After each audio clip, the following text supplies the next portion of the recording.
बहरों की अदालत में गूंगे की गहवार है, बहरों की अदालत में गूंगे की गहवार है, सजा उसी को मिली है तीर जिसके आर पार है। धन्यवाद। धन्यवाद सर।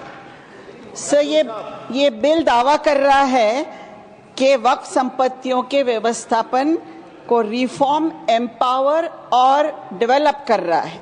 ये बात ऊपर से तो बहुत सही लगती है, परंतु काश ये सही होता, ऐसा ही होता सर, क्योंकि ये हम नहीं कहते हैं कि सुधार की आवश्यकता नहीं है। सुधार की आवश्यकता है, बेहद आवश्यकता है। मैं महाराष्ट्र में औकाफ की मंत्री भी रह चुकी हूँ, आज वक्फ बोर्ड के मेंबर करके भी 4 वर्षों से काम कर रही हूँ। अपने अनुभव से कहती हूँ कि सुधार की आवश्यकता है, लेकिन सर इन सुधारों के लिए, जिसके लिए मैं 4 वर्षों से प्रयत्नशील हूँ, वक्फ बोर्ड को जो प्रश्नों का सामना करना पड़ता है वो भी उसका अनुभव मुझे है।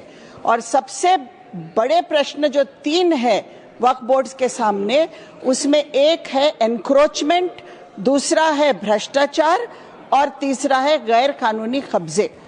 सर इनसे निपटने के लिए वक्फ बोर्ड्स को सरकार की सहायता की आवश्यकता थी और है, परंतु बात नियत की है सर। अगर सरकार की रिफॉर्म्स की नियत होती, तो इस बिल में वक्फ बोर्ड्स को एम्पावर करने का प्रयास होता। वक्फ बोर्ड्स को गवर्नमेंट के पेट्रोनाइजेशन की आवश्यकता थी और है, मजबूतीकरण की आवश्यकता थी और है सर। रिफॉर्म का एजेंडा होता तो एनक्रोचमेंट्स हटाने में मदद की बात होती। इसके लिए इस बिल में कठोर से कठोर प्रावधान लाए जाते, जो नहीं है। रिफॉर्म का एजेंडा होता तो सर्वेज में सर्वे कमिश्नर्स की मदद की बात होती। रिफॉर्म का एजेंडा होता तो भ्रष्टाचार पर कठोर से कठोर कार्रवाइयों के प्रावधान लाए जाते, जो नहीं है। जमीनों को गैर कानूनी तरीकों से बेचने या खरीदने या कब्जा करने वालों के विरुद्ध और कठोर प्रावधान लाए होते।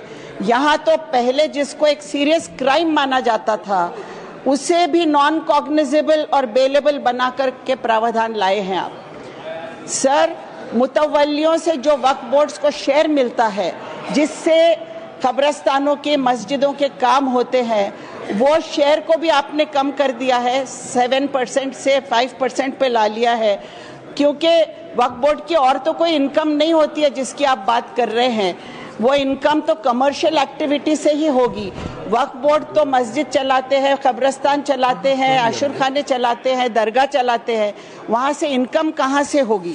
सर अगर वक्फ बोर्ड्स को आप सशक्त करना चाहते थे तो ऑफिसेस की बात होती, इंस्टीट्यूशनल सपोर्ट देने की बात होती, स्टाफ देने की बात होती, लेकिन उनकी स्वायत्तता छीने बिना, परंतु उनकी ऑटोनॉमी अबाधित रहने देते हुए अगर करते तो कोई बात थी सर। ऑटोनॉमी छीन कर आप कर रहे हैं बात, तो इसकी कोई वैल्यू नहीं है। क्योंकि सर अगर मुझे मेरा घर चलाने में कुछ कठिनाई आ रही है, तो आप ये नहीं कर सकते कि मदद के तौर पर आओ हम आके आपके घर का मालिक बन जाते हैं, क्योंकि आप अपने घर में कठिनाई आपको हो रही है घर चलाने में। तो उस तरह की बात यहाँ हो रही है। सवाल यह है सर कि क्या नॉन कम्युनिटी मेंबर्स बोर्ड्स पर लाए जाने से बोर्ड्स एम्पावर हो जाएंगे? क्या लॉजिक है इस बात की? सर आप कहते हैं कि वक्फ बोर्ड्स धार्मिक संस्था ही नहीं है। आपने कहा कि धार्मिक संस्था ही नहीं है। मस्जिदों का, दरगाहों का, कब्रस्तानों का, आशुर खानों का व्यवस्थापन करने वाले धार्मिक संस्था नहीं है। जो वक्फ बोर्ड की जमीन लोगों ने डोनेट किए हैं रिलीजियस पर्पस के लिए, वो व्यवस्थापन धार्मिक नहीं है। ये सोच भी कमाल की है सर। आप मुझे बोलने देंगे? एक तो आपने आखिर में मेरा नंबर लाया सर, और आप घंटी बजा रहे हैं। प्लीज मुझे बोलने दीजिएगा सर, ये बात अन्यायकारक है। मैडम जहां नाम सर है, आप please 1 minute please consider sir. जहां सूची में नाम है मैडम, मैं वही पुकार सकता हूँ। जो समय लिखा है उसका मैं पालन करता हूँ। प्लीज नाम नीचे आता गया मेरा sir. Please conclude please.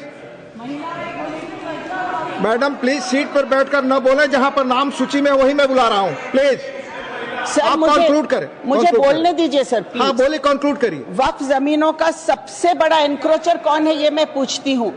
Sachar committee की रिपोर्ट के अनुसार वक्फ बोर्ड का सबसे बड़ा एनक्रोचर स्टेट गवर्नमेंट स्वयं है सर, और आपने एनक्रोचर को ही फैसला करने का अधिकार दे दिया है। क्या इससे न्याय मिल जाएगा धार्मिक संस्थाओं को सर? सर, एम्पावर हो जाएंगे धार्मिक संस्थाएं? ये मेरा सवाल है। सर्वे कमिश्नर्स को मजबूत बनाने के लिए उनको और रिसोर्सेज देने चाहिए था, लेकिन वक्फ प्रॉपर्टीज को कंट्रोल करने का सीधा अधिकार आप सरकार को दे रहे हैं। ये क्या ये अन्यायकारक नहीं है? सब बचपन में एक कहानी सुनी थी कि एक भेड़िया सर बकरे की खाल ओढ़कर शिकार करता है। मुझे वो कहानी आज याद आ रही है। कंक्लूड करिए सर, प्लीज मुझे बोलने दीजिए। मैं बोलने दे रहा हूँ आपको। कंक्लूड अनएंडिंग टाइम नहीं दे सकता, अनएंडिंग टाइम नहीं दे सकता, प्लीज। नहीं बजाएंगे सर, ये बिल सुधार नहीं बोल के खुद एक तरीके का एनक्रोचमेंट है माइनॉरिटीज के अधिकारों पर, माइनॉरिटीज के संवैधानिक अधिकारों पर। सर, आर्टिकल 14 से 30 तक के हर आर्टिकल का उल्लंघन हो रहा है इस बिल में सर। माइनॉरिटीज में केवल मुस्लिम्स नहीं है, क्रिश्चियंस है, सिख्स है, बुद्धिस्ट है, पारसी है, सब है सर। आज मुस्लिम्स की बारी है, कल क्रिश्चियंस की आएगी, परसों बुद्धिस्ट की आएगी। सर, मैं ये पूछना चाहती हूँ कि आप गरीब मुसलमानों के फायदे की बात कर रहे हैं, ये चर्चा हो रही है, किस तरह करोगे सर? जिस तरह सेना के लिए आरक्षित जमीन 13,000 एकड़ जमीन आरक्षित जो है 50 वर्षों से, वो जमीन आपने अडानी जी को दे दिया, बाबा रामदेव को दे दिया, आपने रवि शंकर को दे दिया। उसी तरह आप भला करोगे मुसलमानों का, गरीब मुसलमानों का? किस तरह करोगे? मुसलमानों को आप क्या दोगे इसमें से? क्या आप इन जमीनों को बड़े बड़े पूंजीपतियों को देकर उसमें से इनकम निकालोगे? आज आपके पास बजट है, आप उस बजट में से मुसलमानों का भला करिए। ये मेरी आपसे विनंती है सर। कंक्लूड करिए मैडम। मेरा सर प्रश्न सुधांशु त्रिवेदी ने जो यहाँ उपस्थित किया था मुद्दा कि एक कम्युनिटी आज जो है वो माफिया के साथ है, गुनहगारों के साथ है। मेरा सवाल ये है सर, उस पर कह चुके आप, कंक्लूड करिए सर, कंक्लूड करिए। मेरा सवाल है, बिल्किस बानो के बलात्कारियों का साथ कौन दे रहा है आपके लिए? क्या वो फरिश्ते हैं? ये मेरा सवाल है। धन्यवाद, धन्यवाद, धन्यवाद। आखिर में मैं एक ही बात करते हुए अपनी बात विराम दूंगी सर। बहरों की अदालत में गूंगे की गहवार है, बहरों की अदालत में गूंगे की गहवार है, सजा उसी को मिली है तीर जिसके आर पार है। धन्यवाद।